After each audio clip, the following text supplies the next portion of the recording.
ಪ್ರಿಯಾಂಕಾ ಖರ್ಗೆ ಅವರು ತನಗೆ ಕೊಟ್ಟ ಕೆಲಸವನ್ನು ಮಾಡದೇನೆ ಪ್ರತಿನಿತ್ಯ ರಾಷ್ಟ್ರೀಯ ಸ್ವಯಂ ಸೇವಕ ಸಂಘದ ಬಗ್ಗೆ ಕಮೆಂಟ್ ಮಾಡ್ತಾ ಕೂತಿದ್ದಾರೆ. ಹಿಂದೆ ಅವರು ಗ್ರಾಮೀಣಾಭಿವೃದ್ಧಿ ಸಚಿವರಾಗಿದ್ದರು, ಅದರಲ್ಲಿ ಅವರ ಸಾಧನೆ ಏನು? ಶೂನ್ಯ. ಇವತ್ತು ರಾಜ್ಯದ ಗೃಹ ಸಚಿವರಾಗಿದ್ದಾರೆ, ಅದರಲ್ಲೇನು ಸಾಧನೆ ಮಾಡಕ್ಕೆ ಹೊರಟಿದ್ದಾರೆ ಅಂದ್ರೆ ಪ್ರತಿನಿತ್ಯ RSS ಬಗ್ಗೆ ಮಾತಾಡು.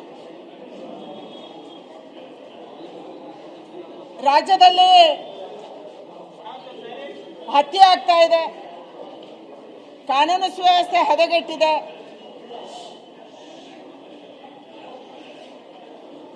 ಹಲವಾರು ಸಮಸ್ಯೆಗಳಿದ್ದಾವೆ. ಇಷ್ಟೊಂದು ಹೆಣ್ಣು ಮಕ್ಕಳ ನಾಪತ್ತೆ ಆಗ್ತಾ ಇದೆ,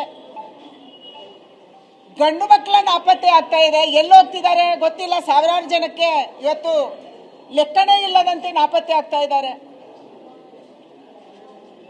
ಇದು ಯಾವುದ ಕಡೆ ಗಮನ ಕೊಡದೇನೆ ದಿನ ಅವರಿಗೆ ಟಿವಿಯಲ್ಲಿ ಬರಬೇಕು, ದಿನ ಅವರು ಸುದ್ದಿಯಲ್ಲಿ ಇರಬೇಕು. ಅವರು ಸುದ್ದಿಯಲ್ಲಿರೋದಕ್ಕಾಗಿ RSS ಅನ್ನು ಮಾತಾಡಬೇಕು. ಇದು ಬಿಟ್ಟು ನೀವು ಏನು ಕೆಲಸ ಮಾಡಿದಿರಿ ಅನ್ನುವಂಥದ್ದನ್ನ ರಾಜ್ಯಕ್ಕೆ ಸ್ಪಷ್ಟ ಮಾಡಬೇಕು. ನೀವು ಅವರಿಗೆ ಅಹಂಕಾರ ಏನು? ಅವರು ಮಲ್ಲಿಕಾರ್ಜುನ ಖರ್ಗೆ ಅವರ ಪುತ್ರ. ಮಲ್ಲಿಕಾರ್ಜುನ ಖರ್ಗೆ ಅವರು ದೇಶದ ಕಾಂಗ್ರೆಸ್ಸಿನ ಅಧ್ಯಕ್ಷ. ನಂಗೆ ಯಾರು ಮುಟ್ಟಕ್ಕಾಗಲ್ಲ, ನಂಗೆ ಯಾರು ಪ್ರಶ್ನೆ ಮಾಡೋಕ್ಕಾಗಲ್ಲ.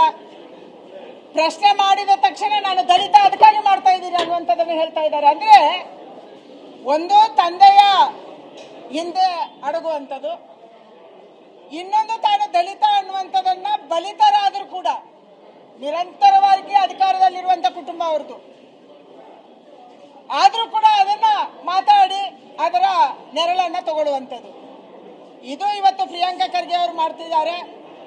ನಾನು ಪ್ರಿಯಾಂಕಾ ಖರ್ಗೆ ಅವರಿಗೆ ಒಂದೇ ವಿನಂತಿ ಮಾಡುವಂಥದ್ದು, ದಯಮಾಡಿ ನೀವು RSSನ ಬಗ್ಗೆ ಮಾತಾಡೋದನ್ನು ಬಿಟ್ಟು ನಿಮ್ಮ ಕೆಲಸ ಏನಿದೆ, ರಾಜ್ಯದಲ್ಲಿ ನಾಪತ್ತೆಯಾದವರ ಕೆಲಸ ಏನಾಗಿದೆ, ರಾಜ್ಯದಲ್ಲಿ ಪೊಲೀಸ್ ಇಲಾಖೆ ಏನ್ ಮಾಡ್ತಿದ್ದಾರೆ, ಯಾವ ಅಧಿಕಾರಿ ಡ್ಯೂಟಿಗೆ ಹೋಗ್ತಿದಾರೋ ಇಲ್ಲೋ, ಯಾರು ಡ್ರಗ್ ಮಾಫಿಯಾದಲ್ಲಿ ಶಾಮೀಲಾಗಿದ್ದಾರೆ, ಯಾರು ಬೆಗ್ಗಿಂಗ್ ಮಾಫಿಯಾದಲ್ಲಿ ಶಾಮೀಲಾಗಿದ್ದಾರೆ, ಯಾರು ಇಲ್ಲಿಗಲ್ ಕೆಲಸದಲ್ಲಿ ಶಾಮೀಲಾಗಿದ್ದಾರೆ, ಯಾವ ಪೊಲೀಸ್ ಅಧಿಕಾರಿ ಬರೀ ರೆವೆನ್ಯೂ ಕೆಲಸ ಮಾತ್ರ ನೋಡ್ತಾ ಇದ್ದಾನೆ, ಇದರ ಬಗ್ಗೆ ಗಮನವನ್ನು ಕೊಟ್ಟು ನಿಮ್ಮ ಇಲಾಖೆಯನ್ನ ತಹಬದಿಗೆ ತರುವಂಥದ್ದು, ಶಿಸ್ತು ತರುವಂಥದ್ದನ್ನ ಮಾಡಬೇಕನ್ನುವಂಥ ಆಗ್ರಹವನ್ನು ನಾನು ಮಾಡ್ತಾ ಇದ್ದೀನಿ.